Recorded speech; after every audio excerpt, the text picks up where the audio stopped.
qui sont ici dans cet amphi, ils arrivent à un moment extraordinaire, à un moment où tous les référentiels volent en éclats, où les entreprises doivent se positionner sur des sujets comme la décarbonation, où les IA se demandent jusqu'où elles peuvent consommer des ressources sans compter ou pas, où la transition écologique a besoin du numérique et de l'intelligence artificielle, bref, à un moment de tous les possibles. Je voudrais souhaiter à tous ces étudiantes et tous ces étudiants une pleine réussite pour relever tous ces défis de la transition écologique.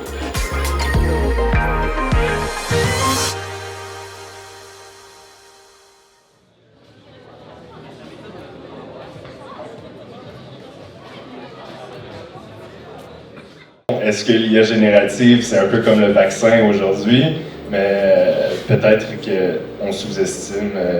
des vieilles techniques de machine learning qui elles, sont bien utiles.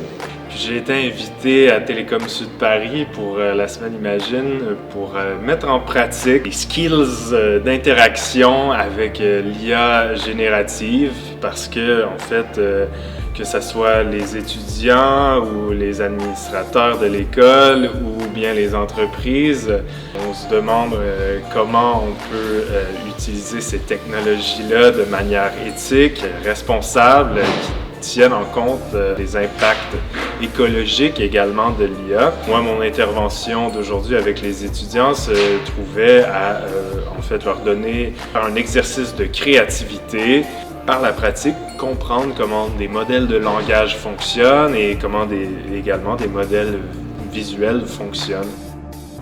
La semaine Imagine, cette année, se passe extraordinairement bien. En fait, toutes les parties prenantes sont non seulement contentes de ce qui est en train de se passer, mais sont extrêmement engagées. Les étudiants, les maires, les élus, les agents aussi du territoire d'Evry-Courcouronnes, de Corbeil-Essonnes, les encadrants, les coachs de l'entreprise Davidson, les conférenciers d'honneur que nous avons eus, le président de l'ADEME, Sylvain Wasserman, un alumni de Télécom Sud Paris, mais aussi d'autres alumni qui sont venus en table ronde. Tout le monde, cette année, est particulièrement touché du pivot qui est en train de se passer sur la prise de conscience, mais aussi les outils que les étudiants, dont les étudiants se saisissent pour devenir des ingénieurs responsables avec un savoir-voir, vraiment une analyse critique, mais aussi être force de proposition